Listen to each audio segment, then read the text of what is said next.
നബി സല്ലല്ലാഹു അലൈഹി വസല്ലം പറയാണ്, അല്ലാഹു തആല 4 വാചകങ്ങൾ പ്രത്യേകം ദിക്റുകൾക്ക് പ്രാധാന്യമുള്ള വാചകങ്ങളായി തെരഞ്ഞെടുത്തിരിക്കുകയാണ്. സുബ്ഹാനല്ലാഹ് വൽഹംദുലില്ലാഹ് വലാ ഇലാഹ ഇല്ലല്ലാഹ് വല്ലാഹു അക്ബർ. ഈ 4 വാക്കുകളാണ് ഏറെ പ്രാധാന്യമുള്ള വാക്കുകളായി നബി സല്ലല്ലാഹു അലൈഹി വസല്ലമ എടുത്തു പറഞ്ഞിരിക്കുന്നത്. എന്നിട്ട് ഓരോന്നിൻ്റെയും മഹത്വം പറയാണ്. ഫമൻ ഖാല സുബ്ഹാനല്ലാഹ്, ആരെങ്കിലും സുബ്ഹാനല്ലാഹ് എന്ന് പറഞ്ഞാൽ കുതിബത് ലഹു 20 ഹസന, അവന് 20 നന്മകൾ രേഖപ്പെടുത്തപ്പെടുന്നതാണ്. ഒരു സുബ്ഹാനല്ലാഹ് പറഞ്ഞാൽ 20 നന്മ അതിന് രേഖപ്പെടുത്തപ്പെടും. വഹുത്തത് അൻഹു 20 സയ്യിഅ, അത് കാരണമായി 20 തിന്മകൾ, ചെറുദോഷങ്ങൾ അവനിൽ നിന്ന് അല്ലാഹു തആല പുറത്ത് അത് മറച്ചുവെച്ച് അവന് വിട്ടുവീഴ്ച ചെയ്ത് മാപ്പാക്കി കൊടുക്കുന്നതാണ്. അപ്പൊ 20 നന്മകൾ, അതോടൊപ്പം 20 തിന്മകൾ നമ്മിൽ നിന്ന് പോക്കിക്കളയുകയും ചെയ്യുന്നു ഒരൊറ്റ സുബ്ഹാനല്ലാഹ്.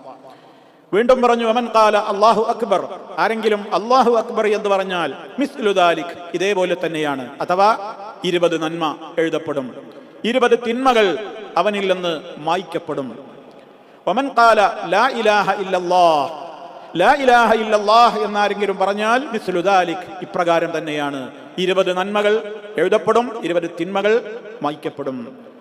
വമൻ ഖാല, അത് പറഞ്ഞതിന്റെ ശേഷം നബി സല്ലല്ലാഹു അലൈഹി വസല്ലമ അൽഹംദുലില്ലയെ കുറിച്ച് പറയുന്നിടത്ത് ഇങ്ങനെ പ്രത്യേകം എടുത്തു പറഞ്ഞു, വമൻ ഖാല അൽഹംദുലില്ലാഹി റബ്ബിൽ ആലമീൻ മിൻ ഖിബലി നഫ്സിഹി കുതിബത് ലഹു 30 ഹസന വഹുത്ത അൻഹു 30 ഖതീഅ.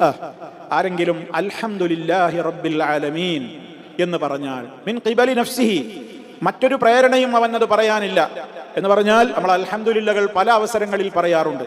നമുക്ക് എന്തെങ്കിലും ഒരു സന്തോഷ വാർത്ത കേട്ടാൽ അൽഹംദുലില്ലാ എന്ന് പറയാറുണ്ട്. ഒരു മനുഷ്യൻ തുമ്മിയാൽ അൽഹംദുലില്ലാ എന്ന് പറയാറുണ്ട്. ഭക്ഷണം കഴിച്ചു കഴിഞ്ഞാൽ അൽഹംദുലില്ലാ എന്ന് പറയാറുണ്ട്. അങ്ങനെ പല ഘട്ടങ്ങളിൽ നമ്മൾ അൽഹംദുലില്ലാ പറയാറുണ്ട്. ഇത് അങ്ങനത്തെ ഒരു പ്രത്യേക സന്ദർഭം ഒന്നുമില്ലാതെ തന്നെ ആരെങ്കിലും അൽഹംദുലില്ലാഹി റബ്ബിൽ ആലമീൻ, സർവ്വലോക പരിപാലകനായ അല്ലാഹുവിനാകുന്നു സർവസ്തുതിയും എന്ന് പറഞ്ഞാൽ കുതിബത് ലഹു, അവന് എഴുതപ്പെടും 30 ഹസന, 30 നന്മകൾ എഴുതപ്പെടും. വഹുത്ത അൻഹു 30 ഖതീഅ, 30 തിന്മകൾ അവനിൽ നിന്ന് ഇല്ലാതെയാക്കപ്പെടുകയും ചെയ്യും. സഹോദരങ്ങളെ, ഇവിടെ 4 ദിക്റുകളാണ് ഇവിടെ പഠിപ്പിക്കപ്പെട്ടത്.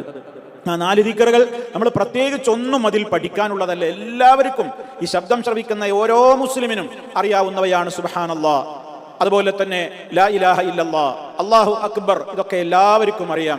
അതുപോലെ അൽഹംദുലില്ലാഹി റബ്ബിൽ ആലമീൻ എന്നുകൂടി അതിനോട് ചേർത്ത് പറയുമ്പോൾ അതിന് 30 നാ പറഞ്ഞത്. മറ്റതൊക്കെ ആ നിലക്ക് 4 ദിക്റുകൾ, പക്ഷേ 90 പ്രതിഫലമാണ് അതുകൊണ്ട് നമുക്ക് ലഭിക്കുന്നത്.